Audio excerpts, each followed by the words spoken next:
Perkenalkan, namaku Soraya Farhati, NPM 21180111081. Di video kali ini, aku akan membahas mengenai tips agar tubuh tidak mudah lelah. Yuk simak videonya.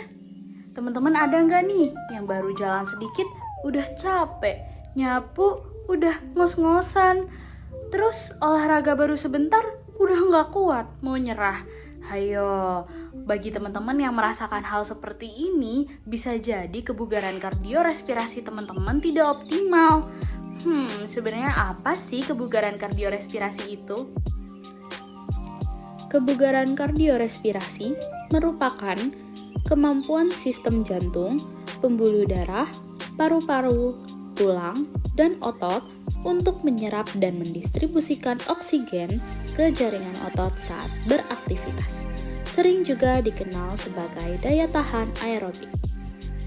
Kebugaran kardiorespirasi merupakan salah satu aspek yang paling penting dari kebugaran jasmani. Semakin baik kebugaran kardiorespirasi, maka semakin baik pula kinerja otot. Selain itu, asam laktat yang dihasilkan selama berolahraga juga akan semakin sedikit. Jadi, teman-teman tidak akan mudah mengalami kelelahan ketika berolahraga apabila teman-teman memiliki kebugaran kardiorespirasi yang baik. Kita dapat mengukur seberapa baik kebugaran kardiorespirasi kita melalui nilai VO2 max. VO2 max merupakan jumlah maksimal oksigen yang dapat digunakan atau diserap oleh tubuh saat beraktivitas fisik, terutama saat di intensitas tinggi. Nah, mungkin beberapa dari teman-teman ada nih yang sudah pernah diukur nilai VO2 max-nya selama di sekolah waktu pelajaran PJOK. Buat yang belum tahu, ada loh metode pengukuran nilai VO2 max yang paling mudah dan juga sederhana. Alat-alat yang dibutuhkan juga tidak banyak, hanya membutuhkan audio dan juga kon pembatas saja. Nah, nama metodenya adalah blip test. Blip test dilakukan dengan cara berlari bolak-balik di lintasan sepanjang 20 meter, disesuaikan dengan bunyi audio. Nah, dalam blip test ini terdiri dari beberapa level dan setiap levelnya terdiri dari beberapa shuffle yang ditandai dengan bunyi blip dari audio. Nah, nanti kita akan berlari menyesuaikan dengan bunyi blip dari audio dan harus bisa mencapai ujung lintasan sebelum bunyi blipnya ini terdengar kembali. Nah, apabila kita tidak dapat mencapai ujung lintasan setelah bunyi blipnya sebanyak 2-3 kali, maka kita tidak bisa melanjutkan blip testnya. Nah, masih bingung kan? Yuk kita lihat contohnya. You will run between two beep lines. These lines will be clearly marked by cones. Make sure to stay in your lane and run in a straight line. The beep test consists of levels. Each level has a set number of shuttle runs. The number of shuttle runs will increase as the levels increase. Keep in mind, the allotted time for the shuttle runs will become progressively faster with each level. The first beep is the start beep. Immediately begin running the shuttle when you hear this beep. You must have at least 1 foot on or behind the beep line to complete the shuttle. When you reach the beep line, make sure you turn and pivot on the line before running to the opposite side. Do not perform wide turns or run behind the line.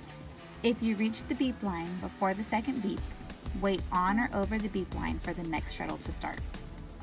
If you fail to reach the warning zone before the second beep, the monitors will give you a warning. The warning zone is the area between the first cone and the beep line. Remember, you must touch the beep line before you turn and run to the opposite side. If you fail to reach the warning zone twice in a row before the beep, your test is complete. Please exit the track when instructed to do so. Your score is the last level and shuttle you completed, not the shuttle when you stopped. Ada beberapa faktor yang dapat mempengaruhi nilai VO2 max. Yang pertama adalah usia. Nilai VO2 max dipengaruhi oleh kematangan organ kardiopulmonal. Maka dari itu, nilai VO2 max pada anak-anak akan lebih rendah dibandingkan dengan nilai VO2 max pada orang dewasa. Selain itu, lansia juga mengalami penurunan VO2 max akibat dari kurangnya aktivitas fisik di usia tua. Yang kedua adalah jenis kelamin. Nilai VO2 max pada pria dewasa lebih besar daripada wanita dewasa. Hal ini dikarenakan jumlah kebutuhan oksigen pada pria dewasa lebih banyak daripada wanita dewasa. Selain itu, umumnya pria dewasa juga memiliki aktivitas fisik yang lebih banyak daripada wanita dewasa.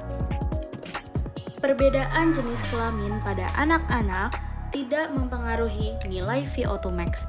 Hal ini dikarenakan sebelum masa pubertas, anak laki-laki dan anak perempuan memiliki kebutuhan oksigen dengan jumlah yang sama. Yang ketiga adalah indeks massa tubuh. Indeks massa tubuh atau IMT adalah rasio berat badan yang dihitung sebagai berat badan dibagi dengan tinggi badan dalam meter kuadrat.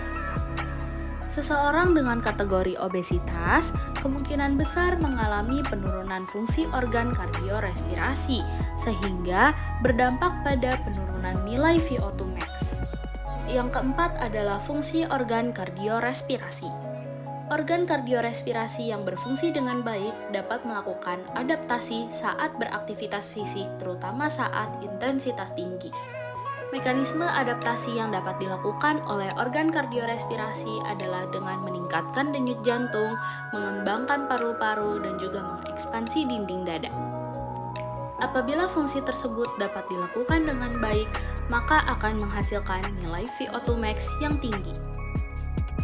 Yang kelima adalah hemoglobin. Hemoglobin adalah suatu molekul yang terkandung di dalam sel darah merah. Hemoglobin terdiri dari turunan zat besi hem dan protein globulin. Fungsi utama hemoglobin adalah mengikat oksigen untuk ditransfer ke seluruh jaringan tubuh. Apabila kadar hemoglobin dalam tubuh mengalami penurunan, maka cadangan darah dalam oksigen akan menurun dan distribusi oksigen ke jaringan akan terganggu. Ketika seseorang memiliki kadar hemoglobin yang rendah dan melakukan aktivitas fisik, asupan oksigen ke otot rangka akan mengalami penurunan sehingga menyebabkan nilai VO2 max ikut menurun. Yang terakhir adalah kebiasaan merokok. Penggunaan rokok dalam jangka panjang dapat menyebabkan gangguan pada organ-organ tubuh manusia, terutama paru-paru. Zat-zat berbahaya yang terkandung dalam rokok seperti nikotin, tar, dan karbon monoksida dapat memicu respon inflamasi. Hal ini dapat menyebabkan beberapa masalah seperti timbulnya fibrosis pada paru, hipertrofi otot polos pada saluran pernafasan, dan lain-lain.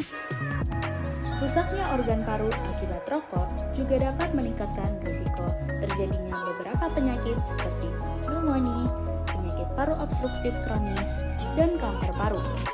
Kerusakan organ paru juga dapat mempengaruhi perubahan fisiologisnya, yaitu menurunkan kapasitas vital paru sehingga mengakibatkan penurunan pada intake oksigen maksimal yang dapat diperkirakan berdasarkan nilai VO2 max.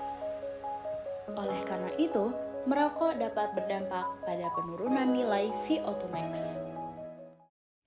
Nah, ada beberapa cara yang bisa teman-teman lakukan untuk meningkatkan nilai VO2 max agar tidak mudah lelah.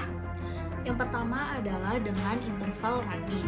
Nah, interval running ini dilakukan dengan cara berlari selama 2 menit dengan intensitas tinggi, diselingi dengan berjalan selama 1 menit, dan siklus ini dilakukan secara berulang-ulang selama 20 menit, seperti yang ada di video ini.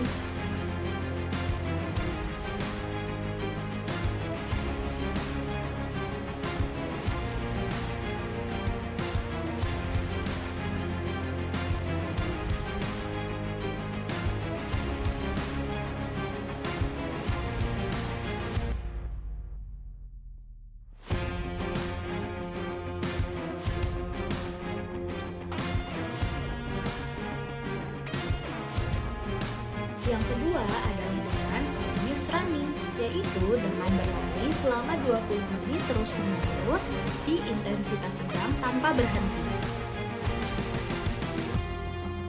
Yang terakhir adalah senam aerobik. Nah, senam aerobik ini merupakan salah satu metode yang paling mudah dan juga menyenangkan.